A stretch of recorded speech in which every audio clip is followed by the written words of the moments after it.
Okay, let's teach my favorite chapter from the book. NCERT का first chapter है 12th NCERT, Indian independence, the three challenges of nation building, सबसे favourite chapter. तो nation building की बात आती है तो हम सबको पता है कि किन सर्कमस्टांसेस में हमारा देश पैदा हुआ था। इधर पार्टीशन का प्रेशर, इकोनॉमिकली ड्रेन्ड आउट देश है, देश दुनिया में जाने क्या क्या चल रहा है, second world war just finished, cold war era शुरू होने वाला है, टेंशंस ऑल ओवर। तो जिन सिचुएशंस में हमारा देश पैदा हुआ था, उसके बाद जो प्रोमिसेस हमने नेशनल स्ट्रगल के टाइम किए थे या जो प्रॉब्लम्स हमने देखी थी और उनके सोल्यूशन में हमने ओवरऑल 3 रेट्रोग्रेड्स बनाए कि हम इन 3 पॉइंट्स पर काम करेंगे और अपने देश को बिल्डअप करेंगे। 3 पॉइंट्स कौन से थे? Unity in diversity, second was establishing democracy, and the third point was social welfare and development. ये 3 एस्पेक्ट्स पे हमको काम करना। तो पहला एस्पेक्ट था जो फर्स्ट चैप्टर है, it all revolves around the first challenge, unity in diversity. हमारा पहला चैलेंज ही सामने इसलिए आता है क्योंकि जितनी विविधता हमारे सामने थी और कांग्रेस ने जितने कोएलिशंस बना लिए थे, जितने फैक्शंस इन्वॉल्व कर लिए थे, उनको समझ में आ गया था कि इन सबको साथ रखना इज अ टास्क, बहुत मुश्किल है और बहुत मुश्किल हो जाएगा। उसके अलावा हमारे खुद के जो प्रॉब्लम्स थे वो ये थे कि नया नया पार्टीशन हुआ था। दूसरा, ब्रिटिशर्स तो हैं ही महान, तो उन्होंने एक प्रॉमिस भी दी थी प्रिंसली स्टेट्स को कि यू आर फ्री। आप अभी तक ब्रिटिश इंडिया का पार्ट थे, अब आप फ्री हैं, आपकी सल्तनत फ्री है, यू कैन चूज कि आपको इंडिया के साथ रहना है, पाकिस्तान के साथ जाना है, या फिर आपको अपना एक इंडिपेंडेंट स्टेट बनाना है, इंडिया की प्रॉब्लम्स को बढ़ाते हुए गरीबी में आतंक। Third challenge was reorganisation of the states को रीऑर्गेनाइज करना था, क्योंकि हमने नागपुर सेशन में, कांग्रेस का जो नागपुर सेशन था उसमें हम ऑलरेडी उनको प्रॉमिस आउट करके आए थे कि ये जो भी बाउंड्रीज बनी हुई है ये ब्रिटिशर्स की सहूलियत के हिसाब से बनी हुई है या फिर ऐसे ही किसी भी जोड़ तोड़ से बना दी गई है, जिस तरह से प्रिंसली स्टेट्स डिवाइडेड है उस तरह से बनी हुई है। तो we will reorganise them post independence age पर लैंग्वेज और द कल्चरल इम्पैक्ट्स। तो ये सारी बातें इस चैप्टर में होने वाली हैं। पहले बात करते हैं पार्टीशन की। तो पार्टीशन की कहानी कुछ ऐसी है कि 2 नेशन थ्योरी से स्टार्ट होती है। 2 नेशन थ्योरी क्या है?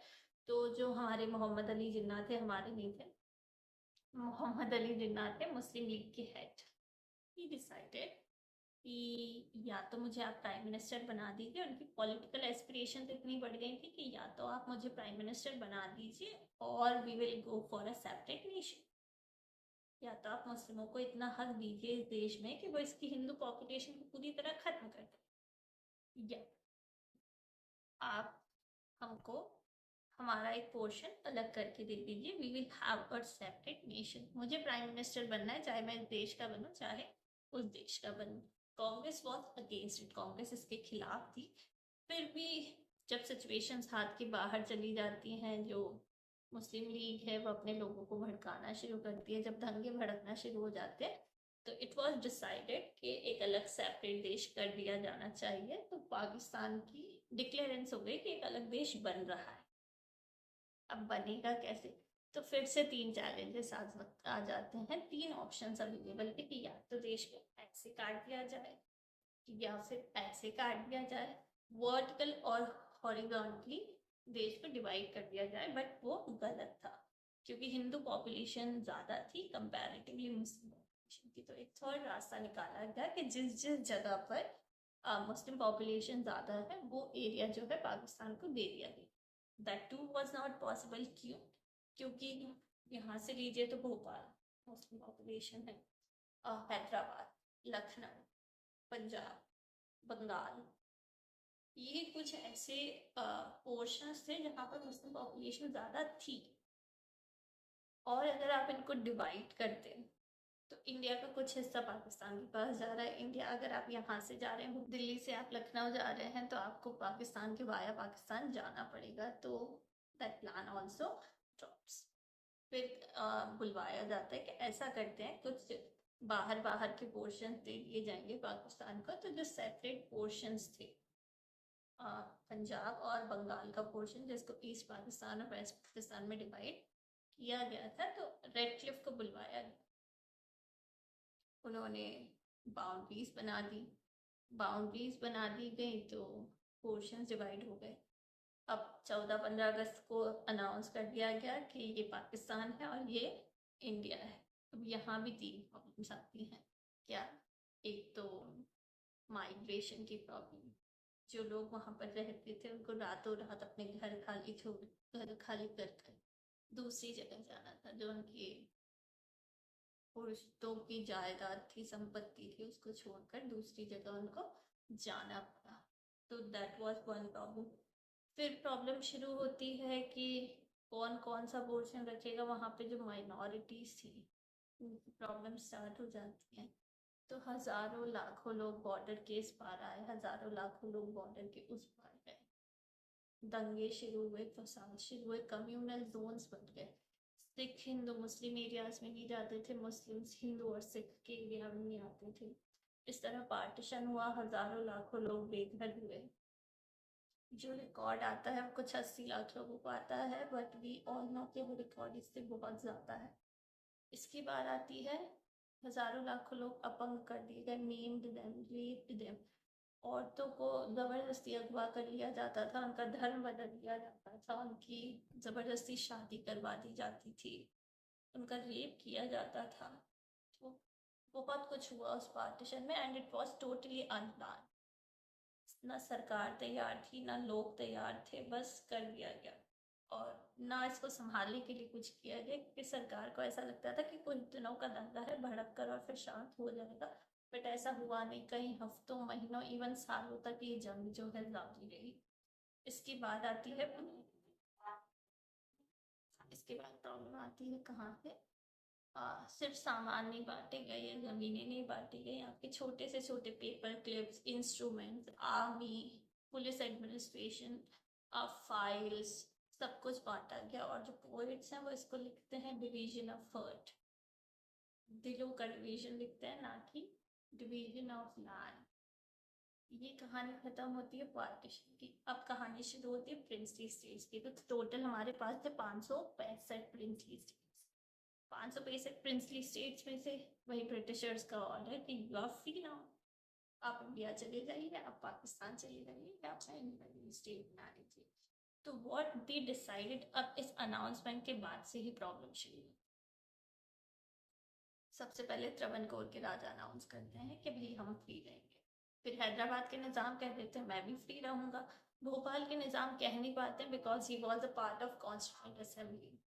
इसी तरह ऑलमोस्ट हर प्रिंसली स्टेट अपनी बात यही रखती है कि हम इंडिपेंडेंट रहेंगे। तो यहाँ मेन रोल आता है सरदार वल्लभ भाई पटेल का, जिनके नेगोशिएशंस की वजह से, जिनकी स्किल्स की वजह से, जिनकी डिप्लोमेटिक स्किल्स की वजह से इंडिया जो आज है वो, इसीलिए उनको आयरन मैन भी कहा जाता है, because he held the unity of India. उन्होंने इस लोहे की तरह इसको जोड़ कर रखा। तो बाकी सारे स्टेट से तो नेगोशिएट हो जाता है, बातचीत हो जाती है और सब इंस्ट्रूमेंट ऑफ एक्सेशन साइन कर लेते हैं। इंस्ट्रूमेंट ऑफ एक्सेशन क्या है? एक रिकॉर्डेड डॉक्यूमेंट है जिसपे सिग्नेचरी होती है कि हम जो है ऑफिशियली इंडिया का पार्ट बनने को तैयार हैं। तो सब साइन कर देते हैं। कुछ स्टेट्स रहते हैं जो प्रॉब्लमेटिक रहते हैं, जैसे कश्मीर है, जम्मू, मणिपुर है, एंड हैदराबाद। कश्मीर की कहानी हमारे किसी और चैप्टर में है, 7 चैप्टर में। प्रॉब्लम जो है वो पेबलीसाइड के थ्रू सॉल्व हो जाती है। पेबलीसाइड क्या है कि आप जनता का व्यू पूछ लेते हैं कि आप कहाँ रहना चाहते हैं, हिंदुस्तान या पाकिस्तान में। तो मेजोरिटी ऑफ द पॉपुलेशन जो थी हिंदुस्तान की तरफ थी कि हम इंडिया का पार्ट रहना चाहते हैं। तो उनकी प्रॉब्लम जो है वो इस तरह से सॉल्व हो जाती है। अब कहानी आती है हैदराबाद की, और हैदराबाद के अलावा मणिपुर की। तो हैदराबाद की कहानी ऐसी है कि वहाँ के जो निज़ाम थे, he was the richest man, one of the richest men. इनका एक क्लोजेट जो था वो इतना महंगा था कि it was equivalent to US की जीडीपी। तो वो क्या कहते हैं कि हम स्टैंड स्टिल एग्रीमेंट साइन करते हैं। मैं साल भर का टाइम ले रहा हूँ कि मैं इंडिया के साथ रहना चाहता हूँ या पाकिस्तान के साथ या ही रहना चाहता हूँ, साल भर में, तो he didn't sign the instrument of accession. अब यहाँ से प्रॉब्लम शुरू होती है कि जो वहाँ की पीजेंट्री थी वो निज़ाम से इतनी परेशान हो जाती है कि वो एक रिवॉल्ट स्टार्ट करते हैं, मूवमेंट स्टार्ट करते हैं अगेंस्ट द निज़ाम। अब इसके अलावा वुमेन्स इसको ज्वाइन कर लेती हैं क्योंकि वो वहाँ की जो सेना थी उससे इतनी परेशान थी, कभी भी उनको उठा लिया जाता, उनका रेप कर दिया जाता। इन प्रॉब्लम से वो इतनी परेशान थी कि they join the movement too. अब इस मूवमेंट को गाइड कौन कर रहा था? तो कांग्रेस और वहाँ की कुछ लोकल पार्टीज इसको गाइड कर रही थी, इसको चला रही थी। अब राजा कैसे रिटेलिएट करता है? निज़ाम तो वो अपनी रजाकर्स जो उसकी पैरामिलिट्री फोर्स थी वो छोड़ देता है इन लोगों के ऊपर कि तुम जाकर संभालो। And they were so communal कि अगर वो किसी भी नॉन मुस्लिम को देखते हैं तो वो डायरेक्ट या तो उसका खून करेंगे, उसके हाथ पैर काट देंगे, या फिर अगर औरत है तो उसका रेप कर दिया जाता था। यहाँ पे जो है इंडियन गवर्नमेंट फील्ड पे आती है। फील्ड पे आने का रीज़न ये था कि लोग वाकई में रजाकर्स और निज़ाम से बहुत ज़्यादा परेशान। तो कम दिनों की, कुछ दिनों की बैटल में लास्ट डिसीजन ये निकलता है कि इंडियन आर्मी जो है वो जीत जाती है और जो निज़ाम है उसको मजबूरन जो है इंस्ट्रूमेंट ऑफ एक्सेशन साइन करना पड़ता है, और इस तरह हैदराबाद जो है इंडिया का पार्ट बन जाता है। नेक्स्ट स्टोरी आती है हमारी मणिपुर की। उससे पहले एक स्टोरी है कि जो हमारे सरदार वल्लभ भाई पटेल है वो भी 3 ऑप्शन प्रोवाइड करते हैं। पहला ऑप्शन था कि या तो आप खुद से इंडिया का पार्ट बन जाइए, दूसरा ऑप्शन है आप थोड़ी बहुत ऑटोनॉमी ले लीजिए, कुछ नेगोशिएट करके आप इंडिया का पार्ट बन जाइए, और तीसरा ऑप्शन दिया था उन्होंने बाय हुक और क्रुक, हम आपको इंडिया का पार्ट वैसे भी बना लेंगे, सो नो बिग डील। तो हैदराबाद इस तरह से इंडिया का पार्ट बनता है। अब कहानी आती है मणिपुर की। तो मणिपुर के राजा थे बोधा चंद्र सिंह। उन्होंने इंस्ट्रूमेंट ऑफ एक्सेशन साइन नहीं किया था, बट कहानी शुरू होती है कहाँ से?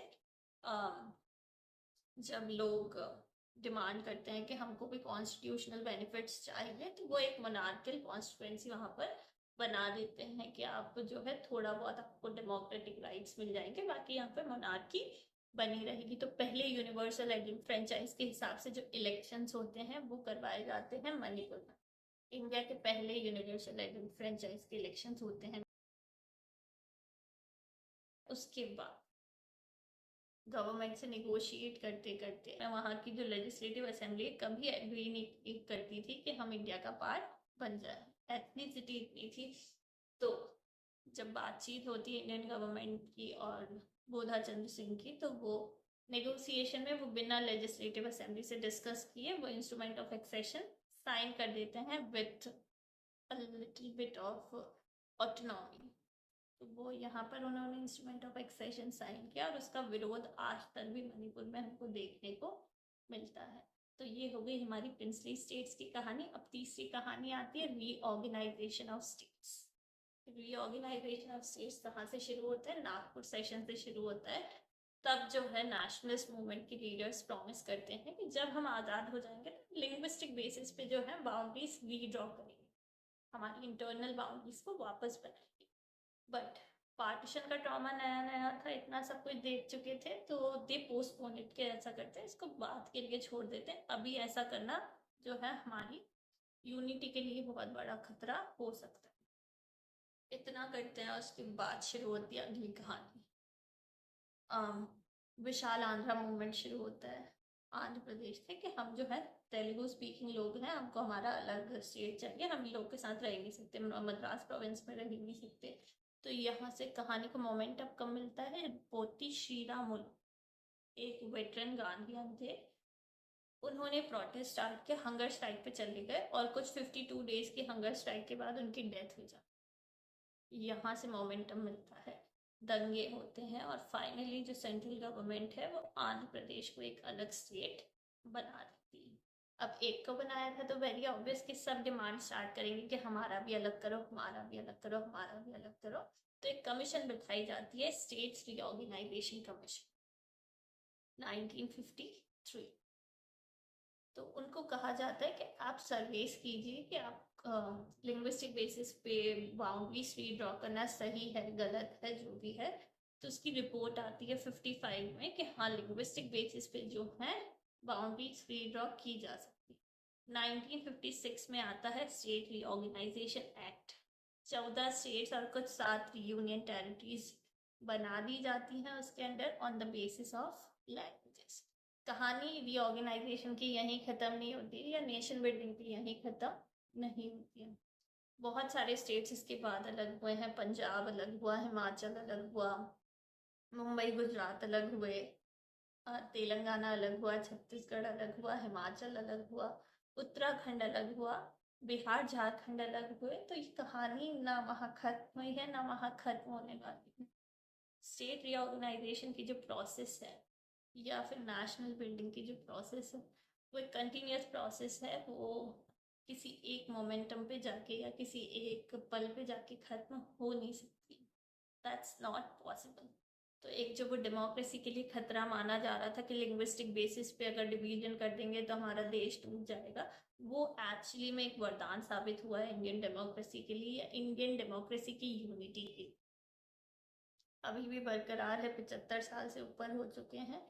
कहीं कहीं से थोड़े बहुत डिस्प्यूट्स देखने को मिलते हैं, बट देश से अलग होने की डिमांड प्रोबेबली किसी स्टेट से आई नहीं है। तो जो सबसे बड़ा डर बताया गया था इंडियन डेमोक्रेसी के लिए या इंडियन नेशन के लिए, वो एक्चुअली में हमारे लिए सबसे बड़ा वरदान साबित हुआ है। That's the story of nation building.